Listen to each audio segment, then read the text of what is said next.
नमस्कार, वीएमकेटी न्यूज में आपका स्वागत है। मैं हूं सुचिश्री। तो जैसा कि आप सबको पता है कि उत्तर प्रदेश बार काउंसिल का जो चुनाव है अब वो होने वाला है, तो उसमें जो अधिवक्ता है वो अपनी अपनी तैयारी में रख चुके हैं। तो अभी हमारे साथ है अधिवक्ता अरविंद सिंह जी। तो आपको बता दें, ये जो है अधिवक्ता उच्च न्यायालय भारतीय जनता पार्टी उत्तर प्रदेश किसका संयोजक विधि पोस्ट भी है। तो आइए इनसे बातचीत करते हैं कि ये चुनाव में क्या मुद्दे लेके जाएंगे और अभी वो वकीलों में क्या समस्या देखते हैं। तो बहुत सारे ऐसे मुद्दे हैं जिससे हम इनसे बातचीत करेंगे और आपको बता रहे हैं। तो सर, सबसे पहले तो आपका बहुत बहुत स्वागत है हमारे चैनल में। बहुत धन्यवाद आपका। तो सर, सबसे पहले सवाल तो हमारा यही होगा कि आज आप अधिवक्ताओं में क्या समस्या देखते हैं? देखिए, अधिवक्ताओं में जो सबसे बड़ी समस्या है, जिसको मैं बार बार उठाता आ रहा हूं, और इस मुद्दे को लेके मैं शुरू से ही इस मुद्दे को लेके इस चुनाव में प्रवेश किया। कोरोना काल से मैंने इस मुद्दे को गंभीरता से देखा है कि अधिवक्ता स्वभाव से स्वाभिमानी होता है, लेकिन वह चूंकि रोज परिश्रम करता है, रोज उसको फीस मिलती है। मान लीजिए कुछ अधिवक्ता ज्यादा पैसा कमा लेते हैं, लेकिन कुछ अधिवक्ता इतना पैसा कमाते हैं कि 1 महीने 2 महीने के लिए पैसा रखते हैं। जब अधिवक्ता बीमार हो जाता है तो सबसे बड़ी उसके सामने समस्या ये आती है कि महीने 2 महीने 3 महीने का स्टोरेज तो उसके पास है, लेकिन उसके बाद वो पैसा खत्म होने लगता है। और स्वभाव से स्वाभिमानी होने के कारण अधिवक्ता किसी के सामने हाथ नहीं फैलाता। इसलिए मैं ये बार बार मांग करता आया हूं कि अधिवक्ताओं के लिए एक ऐसी कैशलेस बीमा योजना होनी चाहिए। अधिवक्ता के पर्स में एक प्लास्टिक का कार्ड कैशलेस का हो, जो उत्तर प्रदेश के किसी भी अस्पताल में अधिवक्ता जाए उस कार्ड को दिखाए, उसको ओपीडी से लेके कोई भी जांच हो उसको फ्री में मिलनी चाहिए। 5 लाख तक अधिवक्ताओं को फ्री कैशलेस बीमा योजना लागू होनी चाहिए। मैं इस मुद्दे को उत्तर प्रदेश सरकार के सामने, बार काउंसिल के सामने और तमाम सारे बार एसोसिएशन के सहयोग से भी बात करने का प्रयास किया हूं, और निश्चित रूप से कहीं मुझको मौका मिला, इसको बहुत जोरदारी से उठाऊंगा और इसको लागू कराऊंगा कि 5 लाख रुपए अधिवक्ता को कैशलेस बीमा होना चाहिए। उसको किसी से मांगना ना पड़े, उसके परिवार में जो उसके डिपेंडेंट हैं, आश्रित हैं, उनका और अधिवक्ता का 5 लाख रुपए का कैशलेस बीमा होना चाहिए। मेरी प्रमुख मांग ये है। अच्छा, तो ये तो रहा कि आप क्या मुद्दा उठाएंगे। अभी हमने बात की थी कि जो उनकी समस्या उस पर बातचीत करने के लिए मेरा पूरा। देखिए, अधिवक्ताओं की समस्या तो विभिन्न प्रकार की समस्याएं, अधिवक्ता विभिन्न प्रकार से समस्या से अधिवक्ता जूझता रहता है। उसका कारण यह है कि अधिवक्ता समाज का एक ऐसी कड़ी है जो समाज के हर परेशानी में, हर सुख दुख में सबके साथ खड़ा होने का प्रयास करता है। प्रशासन से कोई व्यक्ति आपके पड़ोसी के अन्याय कर रहा हो और बगल वाला अधिवक्ता है, तो निश्चित रूप से निकल के घर से खड़ा हो जाएगा, क्यों ऐसे बात कर रहे हो, ऐसे बात नहीं करना चाहिए। तो ये जो स्वभाव से अधिवक्ताओं में समाज के अगुआ होने का एक भाव है, उस भाव के कारण अधिवक्ताओं को तमाम सारी परेशानियों से जूझना पड़ता है। इसीलिए हम लोगों ने अधिवक्ता प्रोटेक्शन एक्ट लागू कराने के लिए बहुत जोरदारी से प्रयास किया है, और इस संदर्भ में उत्तर प्रदेश सरकार से कई बार वार्तालाप हो चुकी है। निश्चित रूप से एडवोकेट प्रोटेक्शन एक्ट लागू होना चाहिए, जिससे अधिवक्ता के सम्मान और सुरक्षा में वृद्धि हो सके। तो अभी जैसे कि आपने एक मुद्दा उठाया था कि हाँ, आर्थिक सुरक्षा, अभी आपने आर्थिक सुरक्षा की तो बात कर ली, लेकिन इसके अलावा आप किन मुद्दों पे चुनाव लड़ेंगे? मेन मुद्दा तो हमारा एक आर्थिक मुद्दा है। दूसरी बात, बार काउंसिल के चुनाव में एक शुचिता का मुद्दा में बहुत बड़ा मुद्दा है। मैं अपने अधिवक्ता साथियों से विनम्रता पूर्वक कहना चाहता हूं कि वो जो किसी प्रलोभन में या किसी के बहकावे में या किसी समीकरण में, जाति क्षेत्र किसी समीकरण में बट के जो वोट देते हैं, जिससे उनकी मात्र संस्था प्रदूषित हो जाती है। हमारी मात्र संस्था है bar council of Uttar Pradesh. जब bar council of Uttar Pradesh में की जो मात्र संस्था है हमारी, वो प्रदूषित हो जाती है, मतलब उसमें ऐसे लोग जाते हैं जो आपको किसी न किसी प्रकार के प्रलोभित करके वोट ले लेते हैं, तो वो फिर अपना हित साधते हैं। अधिवक्ताओं का हित 5 साल नहीं देखते, वो सिर्फ अपना हित साधते हैं।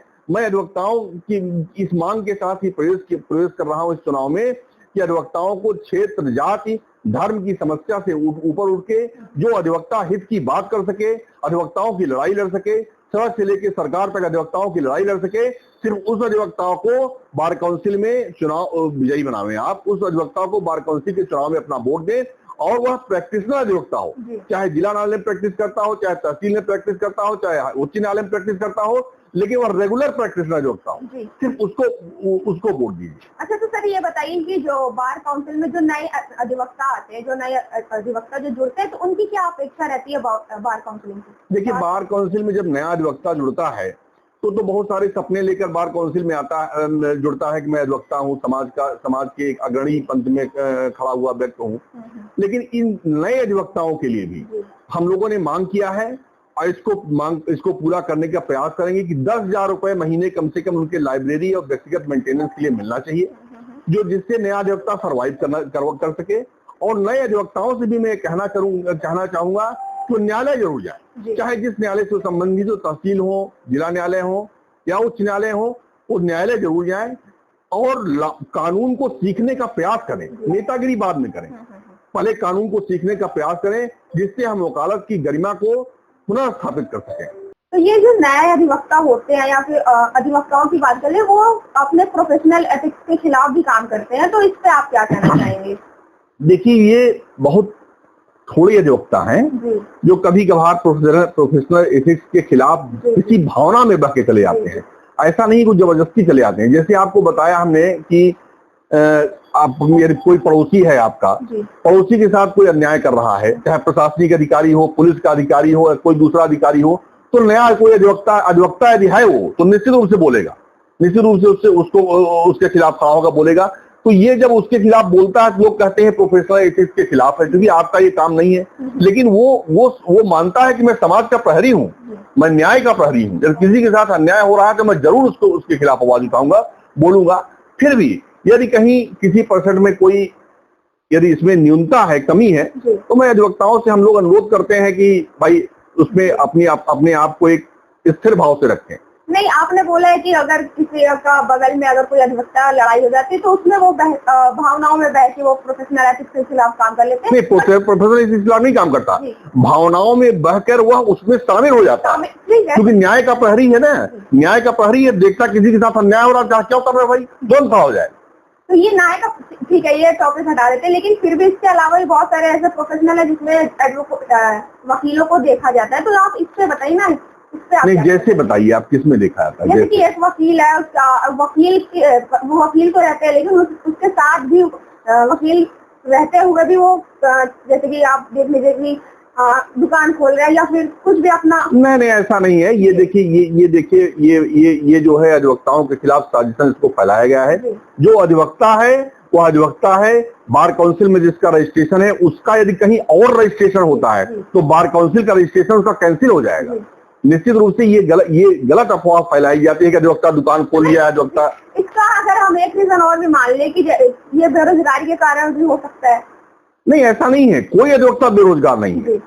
अधिवक्ता के सामने समस्या, आर्थिक समस्या के कारण अधिवक्ता है, यदि वह न्यायालय प्रतिदिन जा रहा है, तो न्यायालय हमारा ऐसा मंदिर होती है, ऐसी माँ होती है जहाँ अधिवक्ता आर्थिक समस्या से जूझता ही नहीं है। वो कुछ न कुछ कमा लेगा। समस्या उसको तब आती है जब उसके साथ कोई कैजुअलिटी होती है, जैसे वो बीमार हो गया, उसके परिवार में कोई मिसहैपनिंग हो गई, बड़ी समस्या आ गई, तो अधिवक्ता संचय करने की प्रवृत्ति में नहीं आ पाता। वो इसलिए संचय नहीं करता है कि हम आगे क्या करेंगे। वो सोचता है हम रोज कमा रहे हैं, आज हमारे पास 2,000 आ गया तो कल भी 2,000 ही आएगा।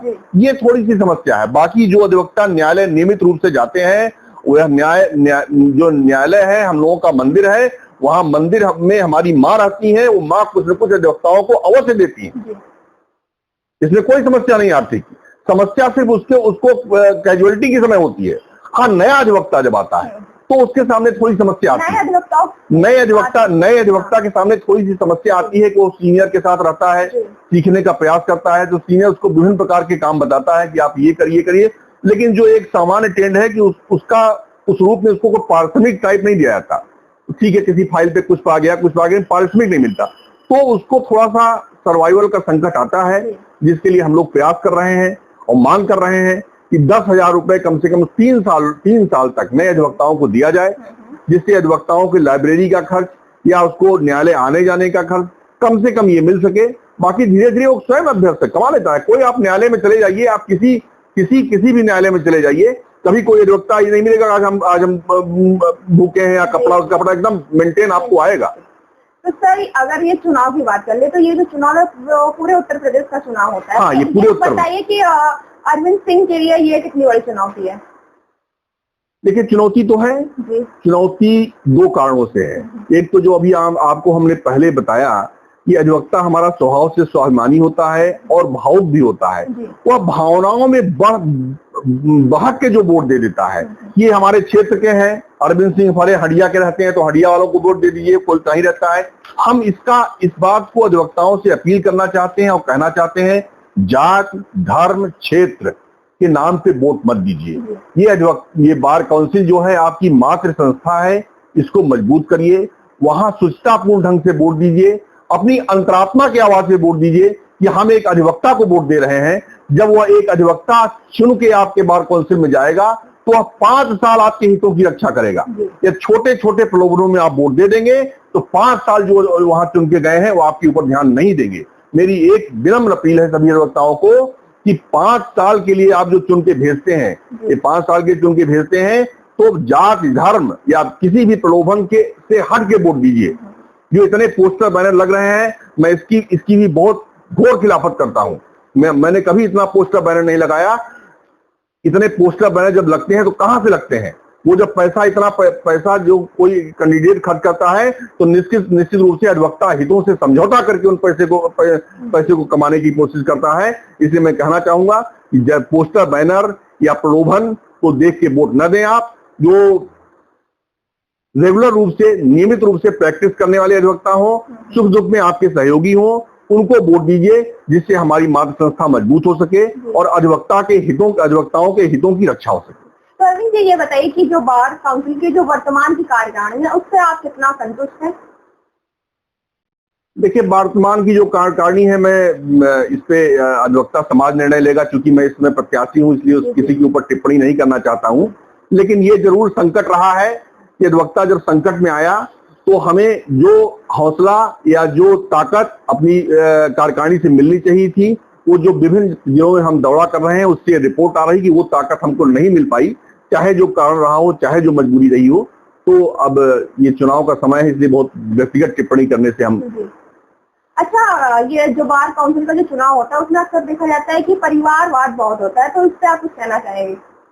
नहीं, ये तो प्रश्न ये तो उसी में आ गया कि इसमें हमारा सिर्फ ये कहना है कि जो आपका अधिवक्ता है परिवार का ही व्यक्ति हो, उसमें कोई बुराई नहीं, लेकिन वह रेगुलर रूप से प्रैक्टिस करने वाला हो, अधिवक्ता हो, कोई दूसरा व्यवसाय न करता हो, कॉलेज का धंधा न करता हो, प्लाटिंग का धंधा न करता हो, कोई दूसरा धंधा न करता हो। अधिवक्ताओं के सुख दुख का जो सही। आप बार काउंसिल से या फिर और अधिवक्ताओं से आप क्या अपील करना चाहेंगे? मैं अधिवक्ताओं से सिर्फ एक वकील कर रहा हूं, जो धन बल से प्रभावित न हो। जो अधिवक्ता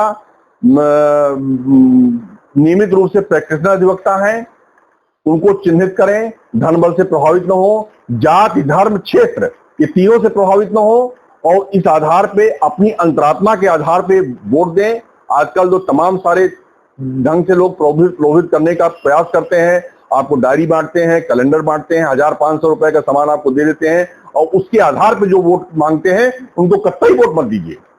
उनको कतई, यदि 1000 रुपए से आप समझौता कर लेंगे तो 5 साल आपको भुगतना पड़ेगा। 5 साल आपका खून वो चूसेंगे, चाहे जिसको वोट दीजिए आप, लेकिन अंतरात्मा के आवाज पे वोट दीजिए। धन पशुओं को वोट मत दीजिए, अधिवक्ता को वोट दीजिए। सर, बहुत बहुत धन्यवाद आपका। बहुत बहुत धन्यवाद आपको भी। तो जैसा कि आप लोगों ने देखा, हमने इनसे बार काउंसिल के चुनाव पे बातचीत की। इन्होंने अपने मुद्दे रखे कि किस मुद्दे पे ये चुनाव लड़ेंगे। फिर उन्होंने अंतिम में हमसे ये भी कहा है कि जो भी वकील है वो उनको वोट ना दे जो पैसे खर्चे करके चुनाव लड़ते हैं। एक सही इंसान चुने, सही नेता चुने, जिससे जो है अधिवक्ताओं की समस्या का निवारण हो सके। तो चलिए, ऐसी खबरों के साथ बने रहने के लिए आप हमारा BMK न्यूज को फॉलो करते रहिए। मैं सुश्री वीडियो के साथ फिर मिलेंगे। धन्यवाद।